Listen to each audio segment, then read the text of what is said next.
एक आदमी जब अपने नए पोस्ट पर पर्सनल बॉडीगार्ड बनकर पहले ही दिन पहुंचा तो उसने सिक्योरिटी सिस्टम में एक बड़ी खामी पकड़ ली। अंडरग्राउंड पार्किंग होते हुए भी अफसरों की गाड़ियां खुले ग्राउंड पर खड़ी थी, जिससे होम मिनिस्टर ओपन एरिया में आ गए और अटैक का रिस्क बढ़ गया। इसलिए जब उसने अपना इंट्रो दिया तो उसने तुरंत इस पर सुझाव रखा। अंडरग्राउंड एंट्री के इस्तेमाल पर डिस्कशन हुआ, लेकिन जूलिया चाहती थी कि लोग उन्हें देखें और उनकी मौजूदगी महसूस करें। पॉलिटिशियन को अपनी प्रेजेंस दिखानी ही पड़ती है, पर जूलिया के बॉडीगार्ड डेविड के लिए ये कोई अच्छी खबर नहीं थी। उसका काम था जूलिया की सेफ्टी सुनिश्चित करना। जब जूलिया अपने ऑफिस में होती तो वो लगातार बाहर खड़ा रहकर आने जाने वाले हर शख्स पर नजर रखता और किसी भी अनयूजुअल मूवमेंट को तुरंत पकड़ने की कोशिश करता। लेकिन रात में जब वो जूलिया को घर छोड़ने जाता तो रास्ते को लेकर दोनों के बीच अक्सर मतभेद हो जाते। मौजूदा लंदन की सिक्योरिटी सिचुएशन देखते हुए डेविड ड्राइवर को हमेशा रूट बदलने की सलाह देता। जूलिया को यह व्यवहार असामाजिक और अनकंफर्टेबल लगता। मन ही मन वो डेविड के इस रवैये से खींच भी रही थी, लेकिन वो बहस नहीं करना चाहती थी। जो बात उसे और परेशान कर रही थी वो ये कि जब वो घर पहुंची डेविड ने उसे दरवाजे पर रुकने को कहा और खुद पहले अंदर जाकर चेक करने लगा। उसकी ये सतर्कता जूलिया को बेवजह की कंट्रोलिंग लगी। बावजूद इसके कि उसे जाने का ऑर्डर मिल चुका था, डेविड ने तब भी अपना फर्ज निभाया और उसकी पर्सनल सेफ्टी सुनिश्चित की। उसी वक्त जूलिया की नजर टीवी स्क्रीन पर पड़ी और उसे पता चला कि हाई स्पीड रेल अटैक का हीरो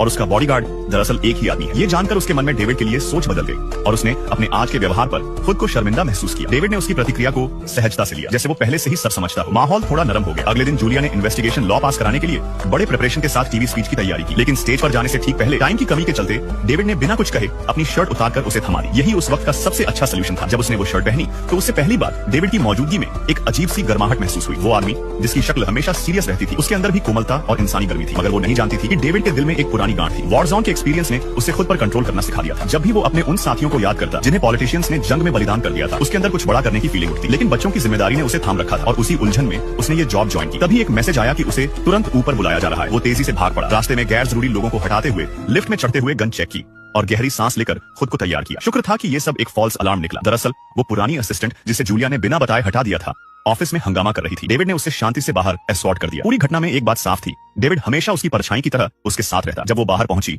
उसने देखा कि जो गाड़ी उससे लेने आई थी वो बेहद महंगी और लग्जरी थी। साफ था कि वो किसी पावरफुल और अमीर बैकग्राउंड से थी, मगर डेविड के लिए ये मायने नहीं रखता था। एक बॉडीगार्ड की डेली लाइफ में सिर्फ सिक्योरिटी ही नहीं, कई बार लोगों को उनके रिस्क से भी बाहर निकालना पड़ता है। उस दिन जब उसने उसे उसके पावरफुल एक्स हस्बैंड से छुड़ाया, उसने पहली बार डेविड को सम्मान और राहत भरी नजरों से देखा। अब उसे डेविड की रोज की सिक्योरिटी चेक्स बोझ नहीं लगते थे। वो बस चुपचाप दरवाजे पर खड़ी रहती। कमरे में लौटकर उसने डेविड को उसकी धोई हुई शर्ट वापस दे दी और फिर हल्की मुस्कान के साथ उसे ड्रिंक के लिए इनवाइट कर लिया। अब माहौल हल्का हो चुका था और उनकी बातें धीरे धीरे बढ़ने लगी।